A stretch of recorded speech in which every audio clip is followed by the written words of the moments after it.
There's no feeling more intense than starting over. If you deleted your homework the day before it was due, as I have, or if you left your wallet at home and you have to go back after spending an hour in the commute. If you won some money at the casino and then put all your winnings on red but it came up black. If you got your best shirt dry cleaned before a wedding and then immediately dropped food on it. If you won an argument with a friend and then later discovered that they just returned to their original view.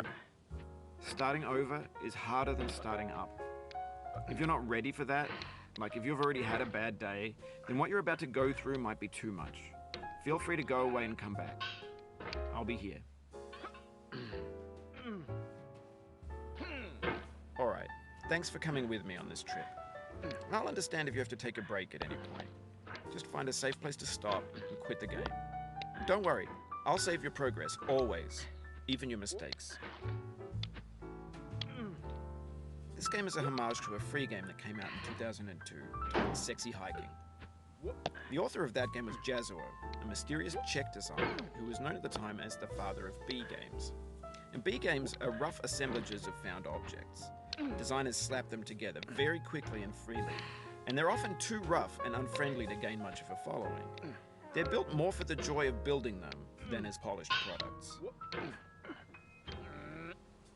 In a certain way, Sexy Hiking is the perfect embodiment of a B game. It's built almost entirely out of found and recycled parts, and it's one of the most unusual and unfriendly games of its time. In it, your task is simply to drag yourself up a mountain with a hammer. And that act of climbing, in the digital world or in real life, has certain essential properties that give the game its flavor. No amount of forward progress is guaranteed. Some cliffs are too sheer or too slippery. And the player is constantly, unremittingly in danger of falling and losing everything. Anyway, when you start Sexy Hiking, you're standing next to this dead tree that blocks the way to the entire rest of the game. It might take you an hour to get over that tree, and a lot of people never got past it. You prod and you poke at it, exploring the limits of your reach and your strength, trying to find a way up and over. And there's a sense of truth in that lack of compromise. Most obstacles in video game worlds are fake. You can be completely confident in your ability to get through them once you have the correct method or the correct equipment or just by spending enough time. In that sense, every pixelated obstacle in Sexy Hiking is real. The obstacles in Sexy Hiking are unyielding, and that makes the game uniquely frustrating. But I'm not sure Jazuo intended to make a frustrating game. The frustration is just essential to the act of climbing, and it's authentic to the process of building a game about climbing. A funny thing happened to me as I was building this mountain. I'd have an idea for a new obstacle, and I'd build it, test it, and it would usually turn out to be unreasonably hard. But I couldn't bring myself to make it easier. It already felt like my inability to get past the new obstacle was my fault, as a player rather than as a builder. Imaginary mountains build themselves from our efforts to climb them, and it's our repeated attempts to reach the summit that turns those mountains into something real. When you're building a video game world, you're building with ideas, and that can be like working with quickset cement. You mold your ideas into a certain shape that can be played with, and in the process of playing with them, they begin to harden and set until they're immutable, like rock. And at that point, you can't change the world. Not without breaking it into pieces and starting fresh with new ideas. For years now, people have been predicting that games would soon be made out of prefabricated objects, bought in a store and assembled into a world.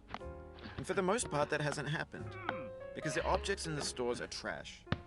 I don't mean they look bad or that they're badly made, although a lot of them are. I mean they're trash in the way that food becomes trash as soon as you put it in the sink. Things are made to be consumed and used in a certain context, and once the moment is gone, they transform into garbage. In the context of technology, those moments pass by in seconds. Over time, we've poured more and more refuse into this vast digital landfill that we call the internet. It now vastly outnumbers and outweighs the things that are fresh and untainted and unused. When everything around us is cultural trash, trash becomes the new medium, the lingua franca of the digital age. And you can build culture out of trash, but only trash culture. B games, B movies, B music, B philosophy. Maybe this is what digital culture is. A monstrous mountain of trash, the ash heap of creativity's fountain. A landfill with everything we ever thought of in it. Grand, infinite, and unsorted. There's 3D models of breakfast, Gen X's fanfic novels, scan magazines, green screen